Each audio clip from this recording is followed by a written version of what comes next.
నమస్తే అన్న, అందరికీ నమస్కారం. ప్రస్తుతం గల్ఫ్ దేశాలలో 3 రోజుల నుంచి ఎయిర్పోర్ట్లు మూసివేసిన విషయం అందరికీ తెలిసిందే.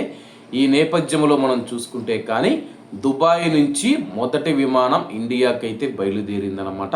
స్థానిక మీడియా తెలిపిన వివరాల ప్రకారం ఎయిర్ ఇండియా విమానం A1916Dలో దుబాయ్ నుంచి వచ్చిన ప్రయాణికులకు మరియు సిబ్బందిని స్వాగతించిందని చెప్పి ఈరోజు 149 మంది ప్రయాణికులు మరియు 8 మంది సిబ్బందితో కూడిన ఒక విమానం న్యూఢిల్లీకి బయలుదేరి వెళ్ళిందని చెప్పేసి మిడిల్ ఈస్టులో కొనసాగుతూ ఉన్న పరిస్థితుల మధ్య స్వదేశానికి తిరిగి రావడానికి వీలు కల్పించిన సహకారానికి ఎయిర్లైన్ తన బృందాలు భారత ప్రభుత్వం director general of civil aviation Dubai అధికారులకు కృతజ్ఞతలు తెలిపింది.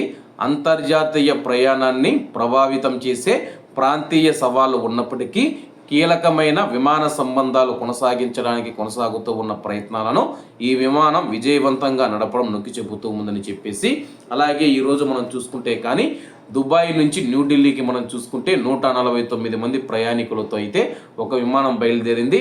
అలాగే చాలా మందికి మరొక సందేహం రావచ్చు అన్నమాట. కువైట్ కానీ, బెహ్రెన్ కానీ, ఖతార్ కానీ, అలాగే ఇతర దేశాల నుంచి ఎప్పుడు ఈ యొక్క విమానాలు ప్రారంభమవుతాయని చెప్పేసి మస్కట్, సౌదీ నుంచి కూడా విమానాలు ఇండియాకు బయలుదేరాయని చెప్పేసి వార్తలు వస్తూ ఉన్నాయి. కానీ బెహ్రెన్, కువైట్, ఖతార్ దేశాలు మనం చూసుకుంటే ప్రస్తుతం అక్కడ నుంచి వచ్చే సర్వీసులు నిలిపివేయబడతాయని చెప్పి విమానయాన సంస్థలు సంయుక్త ప్రకటనలో తెలపడం జరిగింది. ఇంకా బెహ్రెన్, కువైట్, ఖతార్ దేశాలు మనం చూసుకుంటే కానీ తమ యొక్క గగనతలాలను అయితే ఓపెన్ చేయలేదు. ప్రస్తుతం దుబాయ్ కూడా మనం చూసుకుంటే లిమిటెడ్ విమానాలను అయితే నడుపుతూ ఉంది. రోజుకు 2-3 విమానాలు నడుపుతామని చెప్పేసి తెలుపుతూ ఉందన్నమాట. కాబట్టి రాబోయే రోజుల్లో పూర్తి స్థాయిలో విమానాలు ప్రారంభమవుతాయని చెప్పేసి నిపుణులు కూడా అంచనా వేస్తూ ఉన్నారు. మరి మీ దేశాలలో పరిస్థితి ఎలా ఉందో కామెంట్ రూపంలో తెలియజేయండి.